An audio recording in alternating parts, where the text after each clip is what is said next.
In the quiet shadows of a life once filled with dreams, a woman's world shattered into irreparable pieces. 7 years of love, 5 pregnancies, and countless sacrifices, all for a man who promised her the world but left her with nothing but betrayal. Imara Kente gave everything, her heart, her health, her family. But when she discovered the man she loved in the arms of her best friend, the line between love and obsession blurred, and the unthinkable became inevitable. She gave him 7 years, 5 pregnancies, and every ounce of her soul. In return, he gave her betrayal.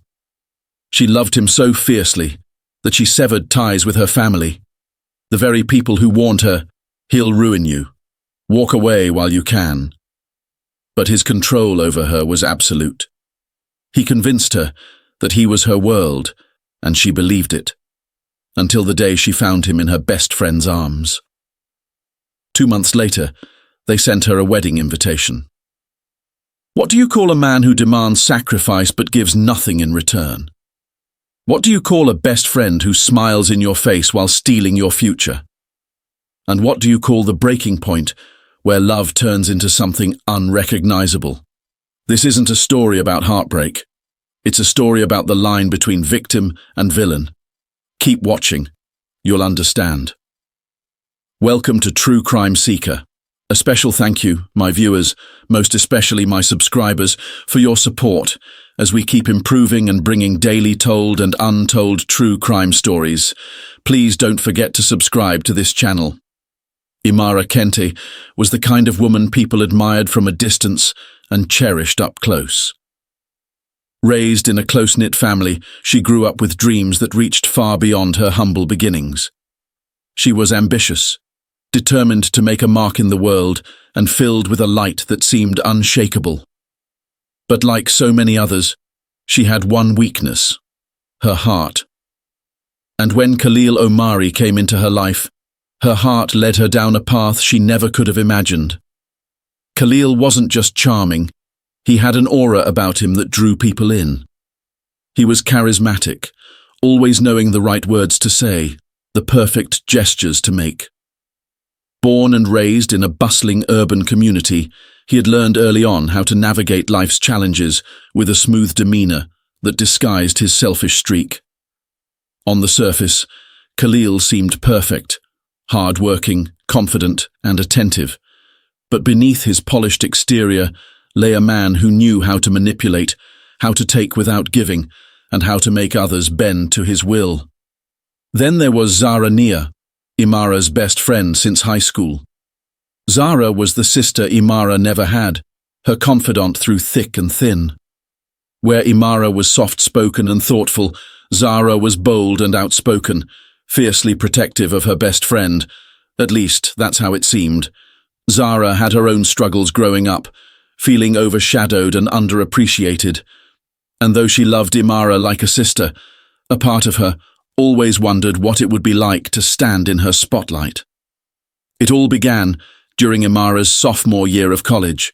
She was focused on her studies, working part-time to support herself and dreaming of a bright future. Khalil entered her life like a whirlwind, making her feel seen in ways she hadn't before.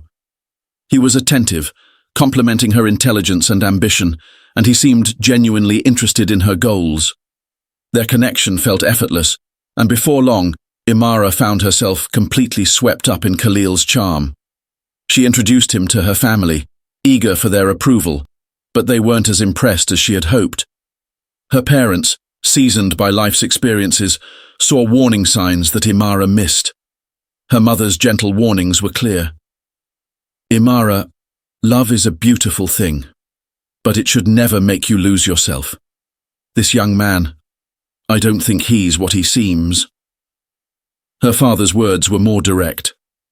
"You're too smart to get caught up with someone who doesn't have your best interests at heart."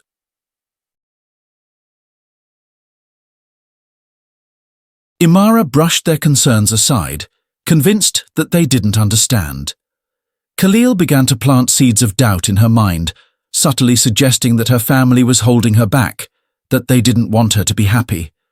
Slowly but surely, she began distancing herself from the people who loved her most. The first time Imara discovered she was pregnant, she was nervous but excited. She imagined starting a family with Khalil, building a future together. But when she shared the news, his reaction was far from what she had hoped for. "I'm not ready for a family right now," Khalil said, his tone firm but comforting. "We have so much ahead of us. Let's focus on building our future first." Reluctantly, Imara agreed to terminate the pregnancy, convincing herself that it was the right decision. When it happened a second time, Khalil's reasoning was the same. By the third, fourth, and even fifth pregnancy, his excuses remained unchanged. That should have made her leave him, but she still stayed, like someone who was spiritually manipulated, if there was such a thing. Each time Imara felt a piece of herself breaking, but she held on, believing that her sacrifices would one day pay off. Her health began to deteriorate, both physically and emotionally.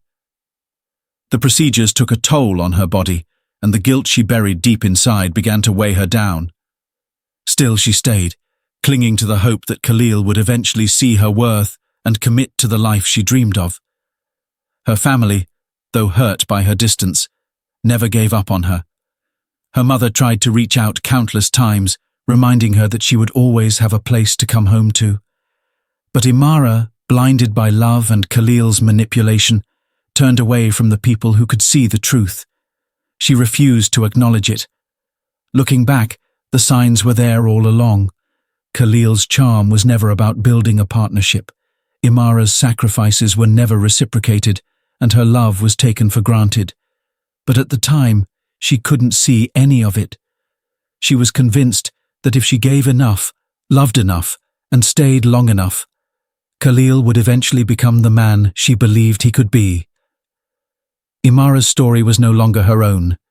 It was a story of love twisted into dependency, of sacrifice that went unnoticed, and of a woman losing herself in the shadow of a man who would never truly value her. And yet, she stayed, because in her mind, leaving wasn't an option. She had tied her entire identity to Khalil, and without him, she felt she had nothing. Imara Kente's life, once held together by her unwavering devotion to Khalil Omari, began to unravel in a single heart-stopping moment. She had given him everything, her trust, her sacrifices, even parts of herself she never thought she could lose. But betrayal has a way of creeping in from the places you least expect, and in Imara's case, it came from the one person she had called her sister. Zara Nia had always been her safe haven. They shared everything, dreams, fears, and secrets too painful to reveal to anyone else. When Imara felt the weight of Khalil's demands and manipulations, it was Zara she confided in.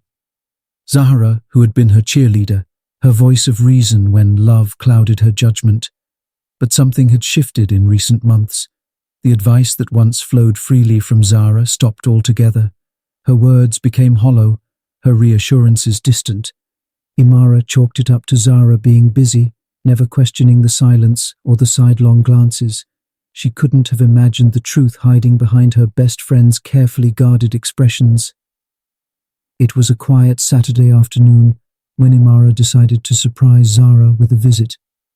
She brought along a small gift, a token of appreciation for a friendship that had weathered so much. As she approached Zara's apartment, Imara noticed Khalil's car parked outside. Her heart leapt. Perhaps he was planning a surprise for her. Imara reached into her bag for the spare key Zara had given her years ago, hesitating as doubt began to creep in. She let herself in, intending only to leave the small gift she'd brought. But the sound of laughter stopped her in her tracks. It wasn't just any laughter. It was Khalil's deep chuckle, followed by Zara's unmistakable giggle. Imara's hands trembled as she stepped further into the apartment. The sight that greeted her was a dagger to her soul. Khalil and Zara were sitting close together on the couch, their intimacy undeniable. The way Zara's hand rested on Khalil's arm, the way he looked at her. It was a betrayal that shattered every illusion Imara had held on to.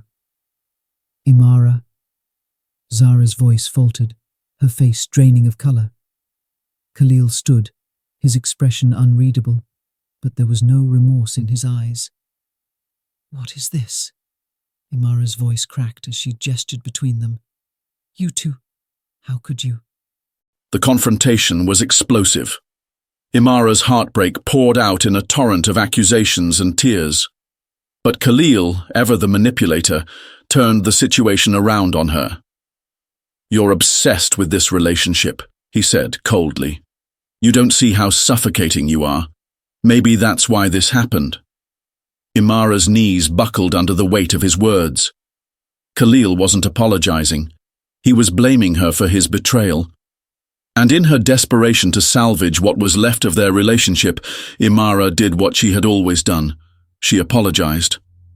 "I'm sorry," she whispered, tears streaming down her face. "I didn't mean to push you away." But Khalil wasn't interested in reconciliation. His next words crushed what little hope she had left. "I'm done, Imara. This isn't working anymore. I can't do this with you." Imara stared at him, her world crumbling. "After 7 years, after everything I've done for you, after 5 abortions, risking my health, my future, my family, you're just done?" Khalil's response was devoid of empathy. "I never forced you to cut off your family, and you should have insisted on protection if you were so worried about your health." The words struck like a slap, each one sharper than the last. He placed the blame entirely on her, dismissing her sacrifices as choices she had made, as if he hadn't been the one to manipulate her into them. In that moment, Imara felt the ground beneath her give way. The man she had built her entire world around had cast her aside, and her best friend had taken her place. The heartbreak that followed was all-consuming. Imara isolated herself, retreating into the confines of her empty apartment. She couldn't eat, couldn't sleep, couldn't think of anything but the life she had lost. Her body, already weakened from years of stress and sacrifice, began to fail her. When she reached the lowest point, with despair threatening to swallow her whole, Imara did something she hadn't done in years. She called her mother. "Mom," she whispered through sobs, her voice barely audible. "I need you."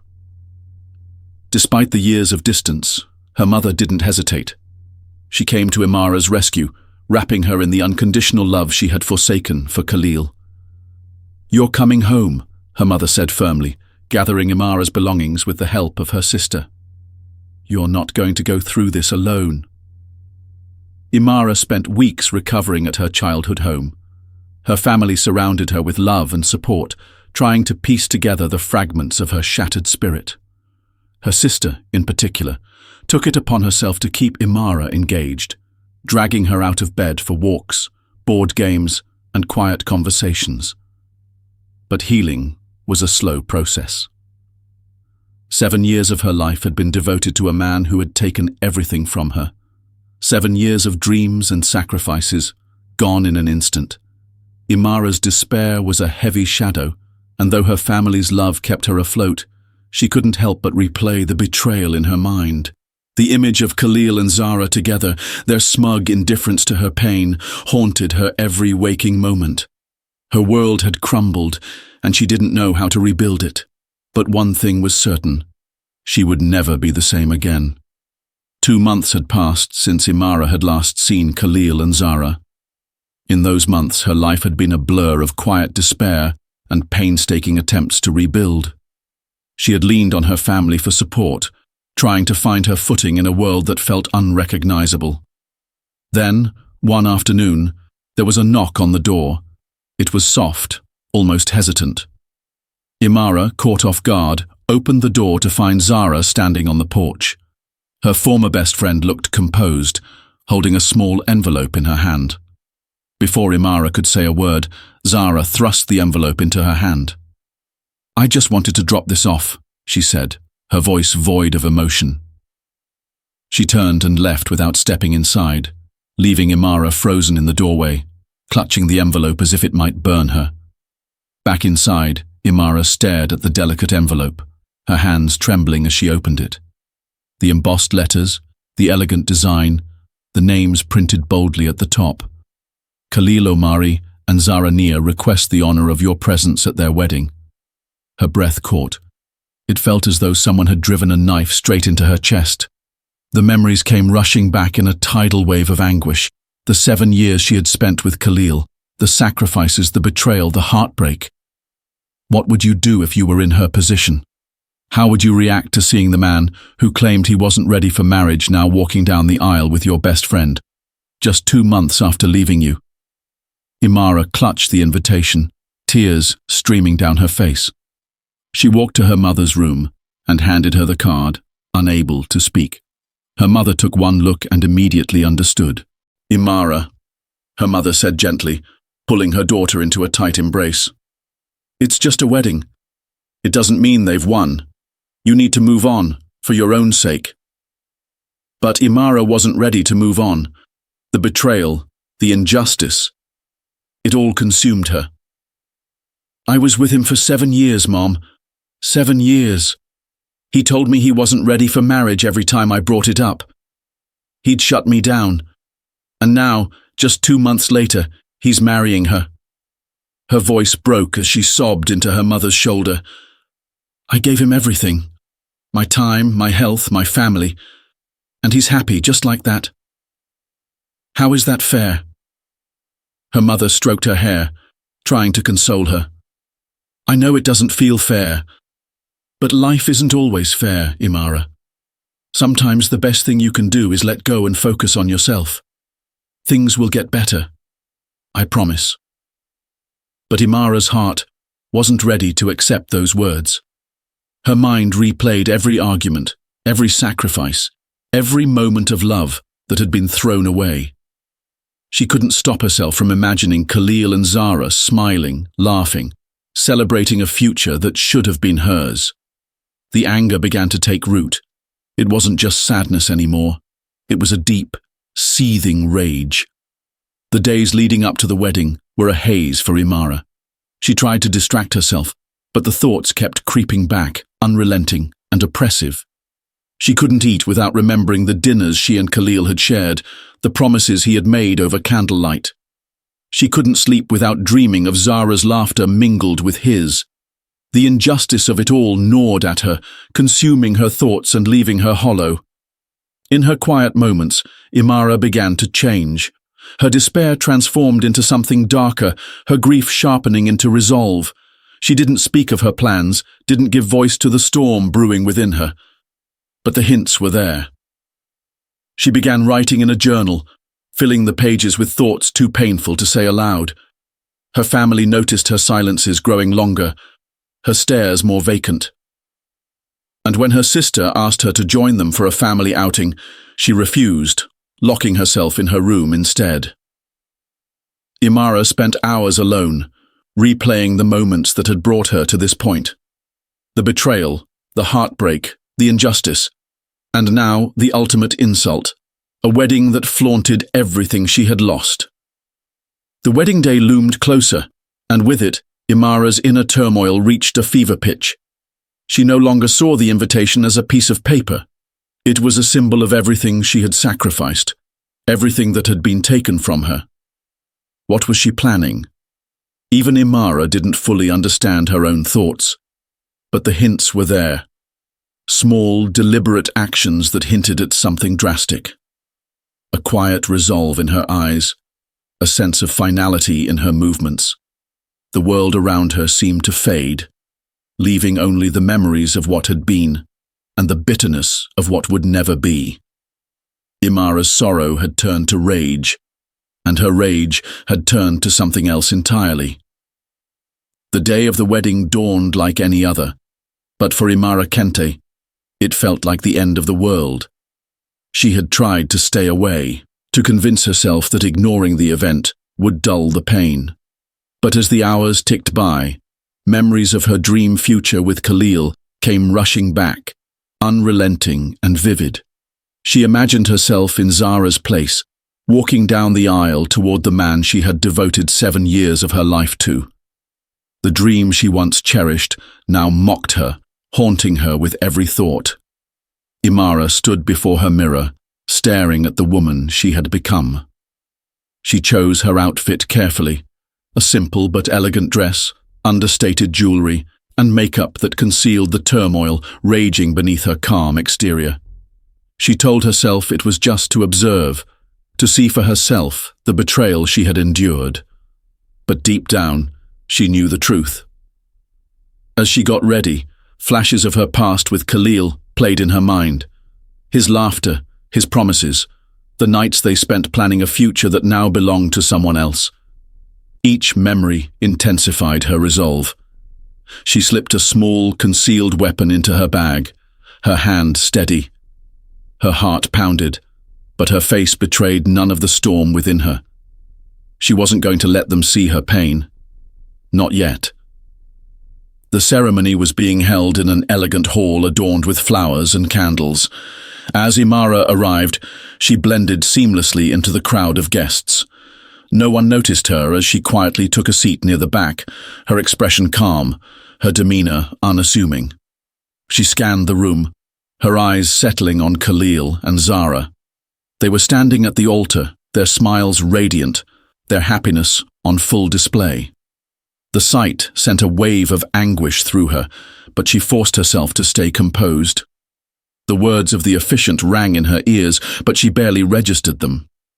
Her focus was on the two people who had betrayed her in the most devastating way. The confrontation was explosive. Imara's heartbreak poured out in a torrent of accusations and tears. But Khalil, ever the manipulator, turned the situation around on her. "You're obsessed with this relationship," he said coldly. "You don't see how suffocating you are. Maybe that's why this happened." Imara's knees buckled under the weight of his words. Khalil wasn't apologizing. He was blaming her for his betrayal. And in her desperation to salvage what was left of their relationship, Imara did what she had always done. She apologized. "I'm sorry," she whispered, tears streaming down her face. "I didn't mean to push you away." But Khalil wasn't interested in reconciliation. His next words crushed what little hope she had left. "I'm done, Imara. This isn't working anymore. I can't do this with you." Imara stared at him, her world crumbling. "After 7 years, after everything I've done for you, after 5 abortions, risking my health, my future, my family, you're just done." Khalil's response was devoid of empathy. "I never forced you to cut off your family, and you should have insisted on protection if you were so worried about your health." The words struck like a slap, each one sharper than the last. He placed the blame entirely on her, dismissing her sacrifices as choices she had made, as if he hadn't been the one to manipulate her into them. In that moment, Imara felt the ground beneath her give way.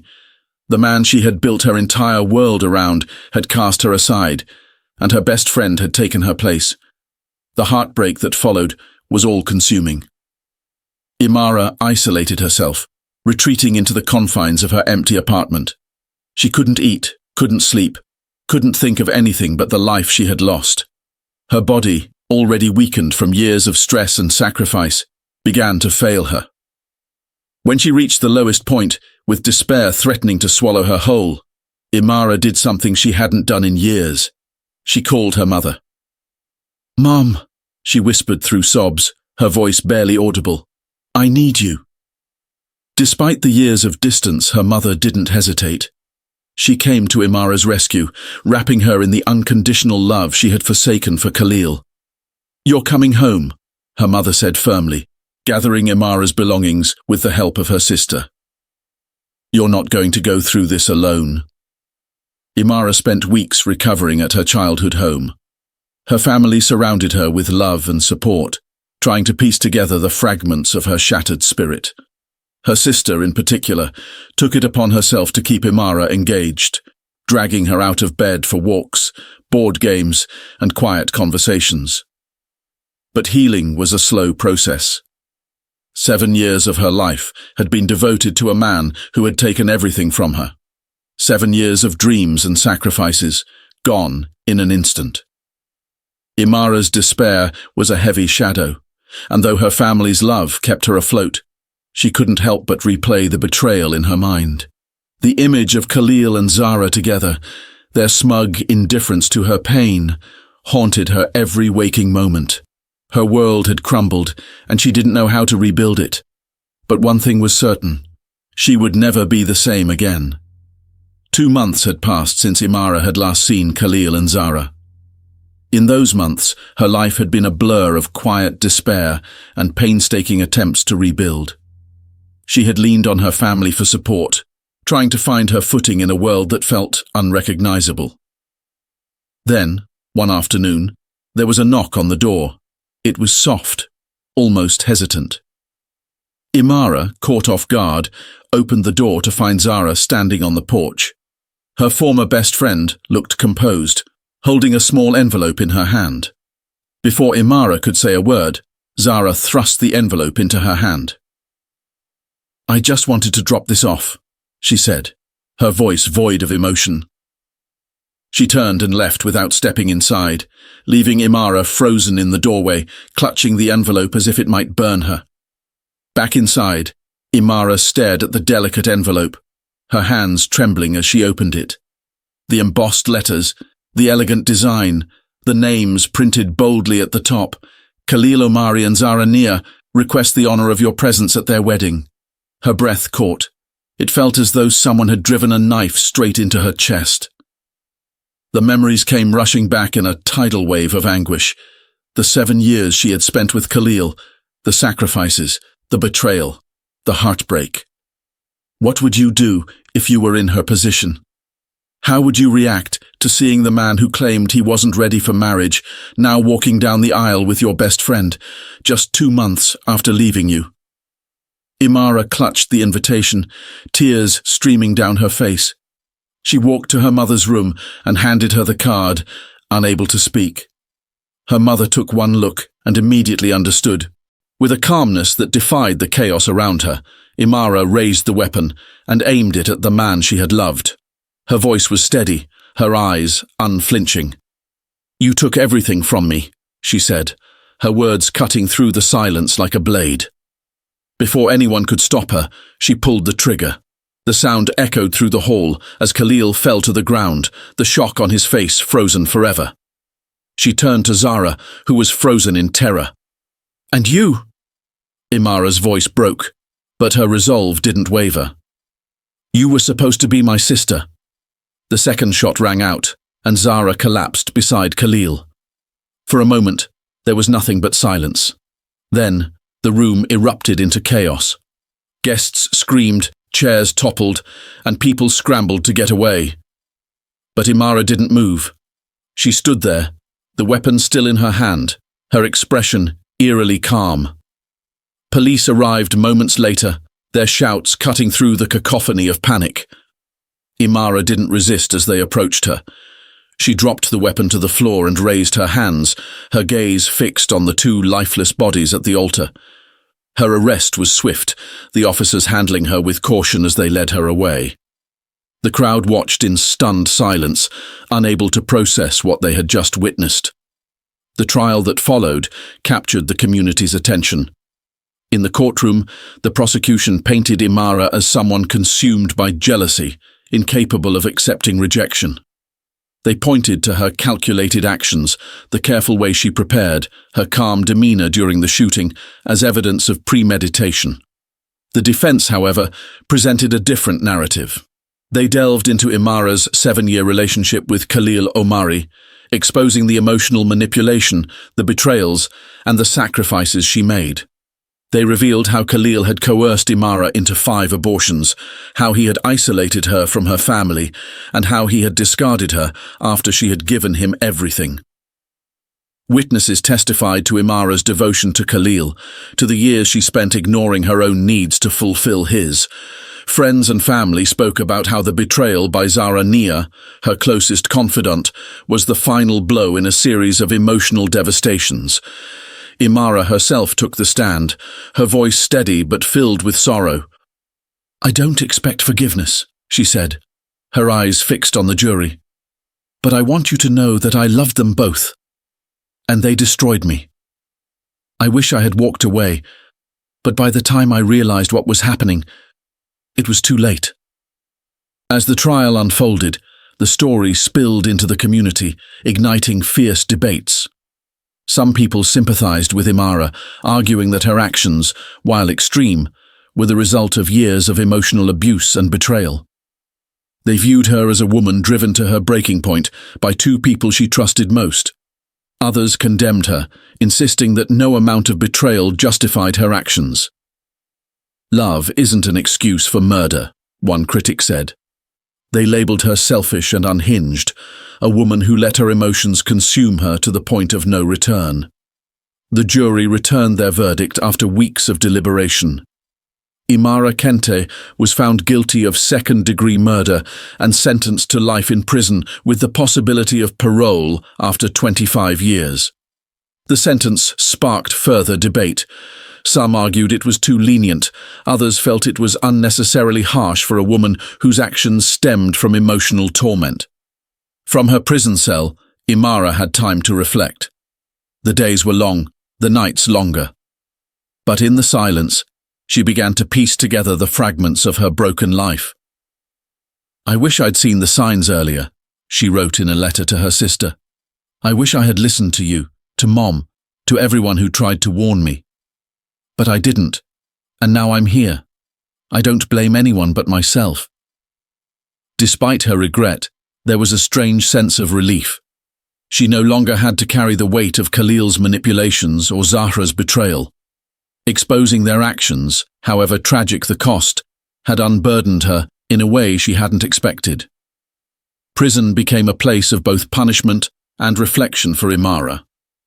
She began attending therapy sessions offered by the facility, confronting the emotional scars that had led her to that fateful day.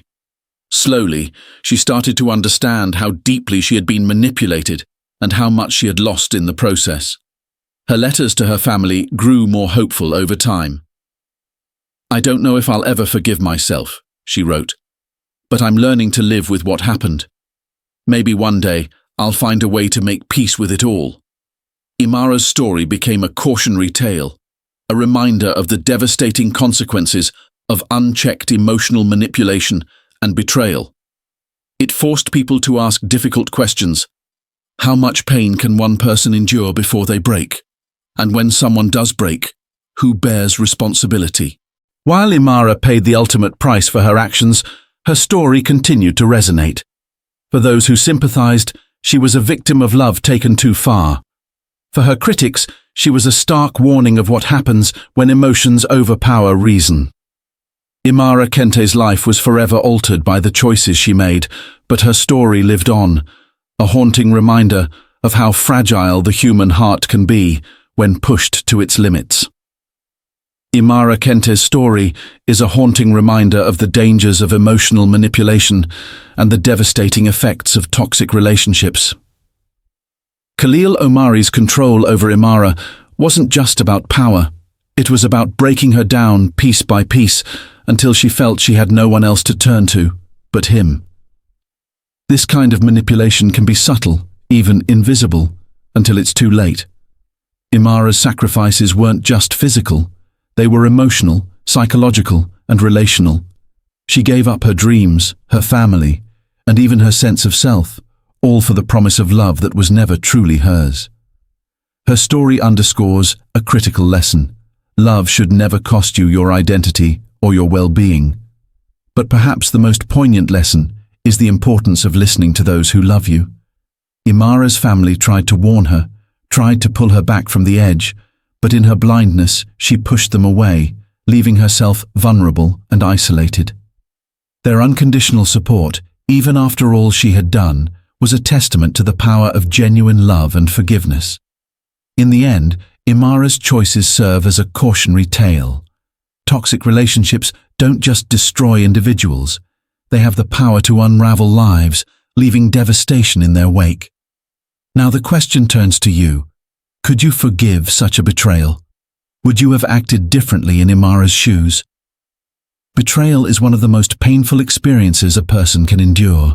It makes us question everything, our choices, our relationships, even our own worth. But does that justify crossing the line from heartbreak to vengeance? Think about what you would have done in Imara's position. Would you have found the strength to walk away, or would the pain have consumed you? These are the questions her story forces us to confront. Imara's story highlights the devastating consequences of unchecked betrayal and heartbreak. When we let pain fester, when we allow it to take root, it can lead us down paths we never imagined. This isn't just about Imara, it's about all of us.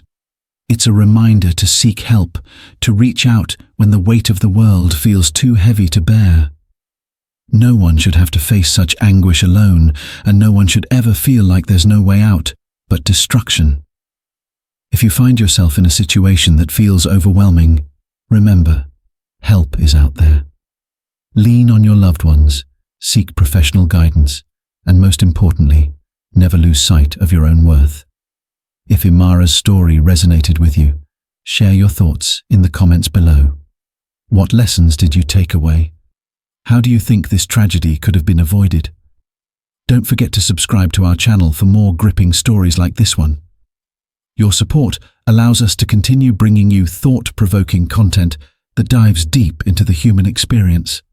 Thank you for watching, and remember, love should heal, not hurt. See you in the next video.